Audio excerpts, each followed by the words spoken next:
Hey, welcome to Rich Kids Online. We hope that you enjoy this video.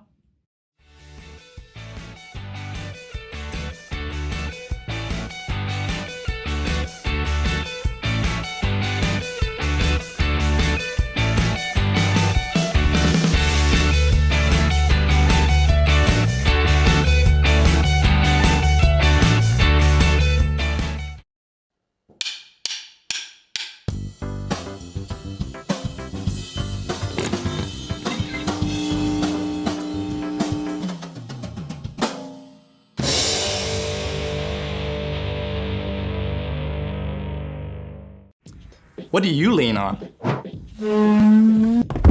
Not talking about that kind of lean. I'm talking about where you put your confidence to get you through the day. Maybe you like to lean on getting all the right answers. A+. Or maybe you lean on running the fastest or getting picked first in PE. You might lean on being able to make people laugh. What's the best way to throw a birthday party on Mars? You plan it. Maybe you even lean on getting a new pair of shoes or the latest gaming system to make you feel good. None of those are bad things, but if you put your confidence in them, they're going to slide. Just like that shelf. You'll mess up on a test. Sprain an ankle. Discover someone's laughing at you instead of at your jokes. And that brand new gaming system? It might pick up your spirits for a day or two, but after that, it's nothing special anymore. There's only one safe place to put your confidence. God made you. God loves you. And you were designed to lean on God. Even when your day doesn't go the way you hoped, God doesn't change. When you have to wait, God is still there. And when you're worried or anxious, God still has a plan. God can be trusted over and over again. When you ask God each day to guide your steps and trust God to give you the strength and confidence, others can see that peace and freedom that comes with it. They can see God at work in you. That's why trust is such an amazing way to worship God with your life. Because worship is about more than just singing loud. It's all about living loud.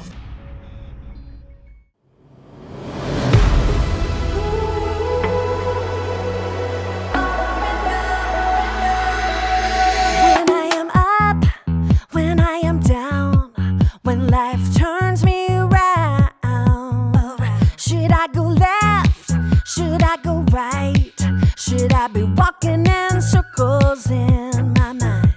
But I know God will make my path straight. I know I'm gonna shout and praise. My God can be trusted over and over and over again. My God can be trusted over and over and over again. Over and over and over again.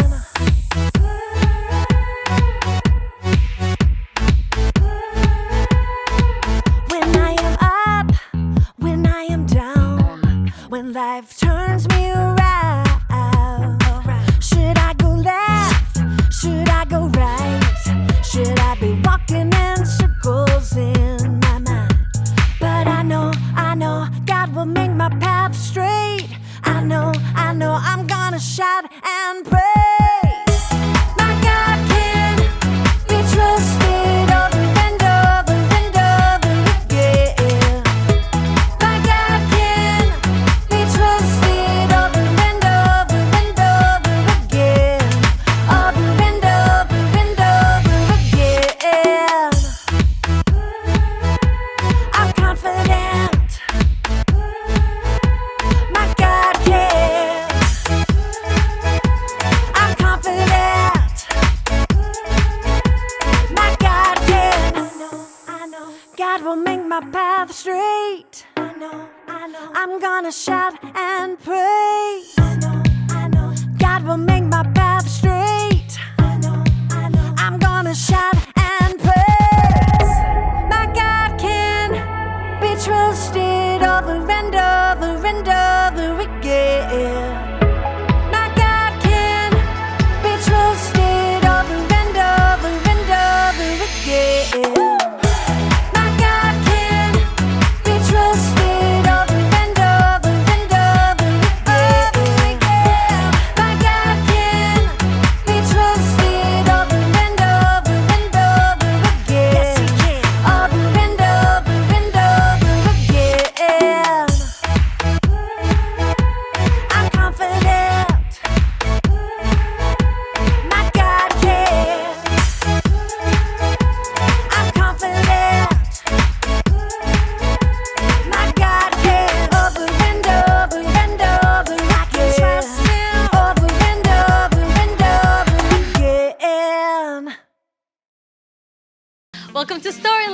This week, we're talking about trust, while we also take a look at a story of a couple who may win the award for the oldest new parents ever.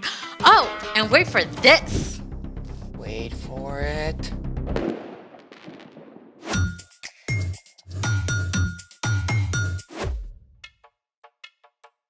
Hey, I'm Amaya. And I'm Zeke.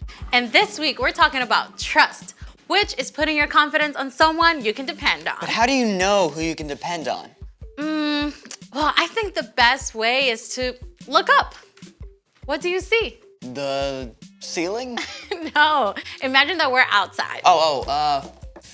The clouds. Okay, imagine that we're outside and it's nighttime. The stars. Yeah, all those points of light way out into space. Constellations and galaxies, each one filled with more brilliant, burning stars than we can imagine. And every single one points to God. I mean, God made all that out of nothing. It definitely makes me want to trust God. How many stars are there in the universe? 200 billion trillion stars! Whoa. Yeah. The sky was so amazing last night. I just have to take a picture for you. Look. Ooh, you have seriously got to upgrade. I know, I just couldn't capture it. So I looked up some pictures taken by the Hubble telescope instead. The Hubble Space Telescope has been orbiting the Earth for more than 30 years. It's about the size of a school bus and travels at 17,000 miles an hour, circling the Earth every 97 minutes. Check out this image from the Hubble. Whoa. This is the Prawn Nebula. It is 6,000 light years away. Stars are actually formed there, so the Prawn Nebula is like a nursery for baby stars. Mind blown. Whoa, wait. I know this one. It's the Veil Nebula. It's a leftover from a supernova that exploded like 20,000 years ago. Yeah, and check that one out. Oh, those look like Christmas lights. Well, the red dots are actually dying stars called red dwarfs, and the bluish dots are burnt out stars called white dwarfs. And they are all part of this huge cluster of stars called the Omega Centauri. Oh, I know him. He's a transformer. I think we're talking about something different. Oh, is that it? I want to see more stars. Well, that's all I've got. Unless What? we can make our very own stars right here in the lab. I'm ready. I don't think you're gonna need those. They're for style. Okay then, let's make it. Follow along and you can do this at home if you like. What have we got, Zeke? Step 1. Fill a big jar or vase or tank about 2/3 full of water.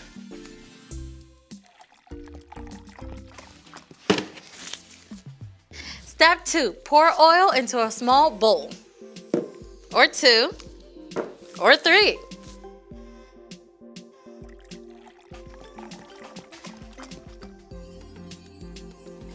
Step 3. Add 4 or 5 drops of food coloring to the oil. You can use up to 3 colors.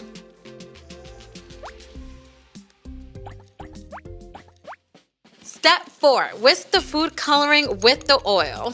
It's a little latte, a really oily latte. Okay, pour. Wait for it.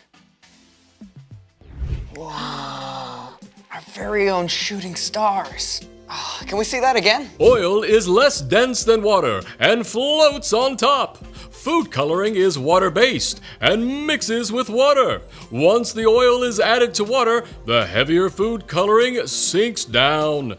As soon as they hit the water, they dissolve, forming tiny shooting stars. Oh, let's do it again. We've got tons of food coloring. I'd love to make stars all day, but we got a story to tell, and stars are a big part of this one. It's time for... The story before the story. Today, we're in the very first book of the Old Testament, Genesis. God made our amazing world, but sin entered the world. People turned away from God and went their own way. So God picked one man, a guy named Abraham, And even though Abraham was like 90 years old and had no kids, God told him to look up. God promised Abraham he'd have more kids than stars in the sky. Yeah, and the whole entire world will be blessed through Abraham's family. But Abraham and his wife, Sarah, they waited for years and years, and they still didn't have kids. Which is where our story starts. We're ready. Hey everyone, I'm Brian. It's amazing how all of creation can talk to us about God. You know, after God told Abraham that he and Sarah would have more kids than there are stars, I bet they went outside at night a lot more. More children than all those stars? Are you sure that's what God said? He promised. He said, we'll have a son. God's promise was clear, but Abraham and Sarah spent years staring up at those stars, waiting and wondering. They were both old, like old enough to be great-grandparents. Could they really have a brand new baby at their age? But at last, one day when Abraham was 99 years old, God met with him again. It was the very hottest part of the day, and Abraham was sitting in the shade of his tent when he saw 3 strangers approaching. Abraham knew right away they were visitors from heaven. He went to greet them and bowed low to show them honor. My Lord, if you are pleased with me, don't pass me by. Let me get some water so you can wash your feet and rest under this tree. Let me get you some food to give you strength, and then you can go on your way. All right, do as you say. Now, making a fancy meal back then was a lot more than just heating something up in the microwave. Abraham found Sarah in the tent and asked her to bake bread. And then he picked the best calf from his herd and asked a servant to prepare it. Here is some stew and a fresh loaf. My wife makes the best bread in the whole land. Where is your wife, Sarah? Over there in the tent. Now, you had better bet that Sarah was listening in on this conversation. I mean, here are 3 strangers out of nowhere who Abraham believes are from God. I mean, she definitely wanted to know what was up. I will surely return to you about this time next year. Your wife, Sarah, will have a son. Now? After all this time? I'm worn out, and my husband is old. Can I really know the joy of having a baby? The Lord knew exactly what Sarah thought and said to Abraham, Why did Sarah laugh? Is anything too hard for me? I will return to you at the appointed time next year. Sarah will have a son. I didn't laugh. Yes, you laughed. Oof. Sarah seriously got called out there, but God wasn't angry with her. God was gracious to Sarah, and Sarah did become pregnant, and after some time, she gave birth to a baby boy. God has given me laughter. Actually, everyone who hears about this is going to laugh along with us. I'm so old, but here I am taking care of a baby. What should we name him? What about Isaac?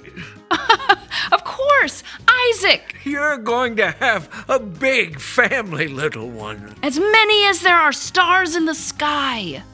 The end. So, do you know what the name Isaac means? What? One who laughs. Well, that is spot on. Can you imagine how it felt for Abraham and Sarah to wait all those years? I have a hard time just waiting for the microwave popcorn to finish. I know, right? Waiting can be hard. But here's the awesome thing. God is always trustworthy. God promised Abraham that the whole world would be blessed through his family. And it took hundreds of years, but the whole world was and is blessed because of one of Abraham's descendants. You know who I'm talking about? Yeah, Jesus. You got it. You can trust God all the time, especially when you're having to wait. Thanks, Brian. So, what is our part in the story? Well, maybe you're having to wait for a broken arm or a sprained ankle to heal. You can trust that God is still with you, and God still loves you, and you can ask for God for the patience to keep waiting. I remember when I had to wait forever when my mom said she'd get me my phone. I guess I could have trusted God more instead of just asking her, can I have my phone yet? Can I have my phone yet? Can I have my phone yet? Can I have my phone yet? Okay, yeah, Can we get it. Sorry. I actually had to trust God yesterday. My dad promised to play tennis with me after he got home from work, but then he had a video call that took over an hour. I had to trust God to give me a good attitude. Yeah, the truth is, we're gonna have to wait for things. Sometimes we'll have to wait on God. But even while you're waiting, you can trust that God is still there and that God still cares about you. Got it? Got it. Wait for it. So, here's the thing. Trust God even when you have to wait. Yep, I can't wait for tonight when I get to see the actual stars. I mean, I can wait, but you get it. Thank you for joining us in the Story Lab. See you next time. Here's something to check out while you wait.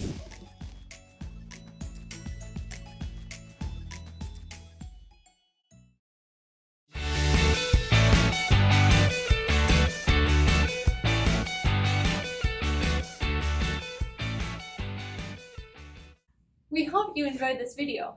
Now, parents, if you would like to kind of talk about this a little bit more with your kids, please head over to our website. There's more resources, devotionals, and a discussion guide.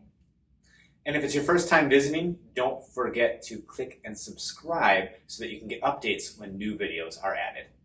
That's it. We hope you have a great week. Bye!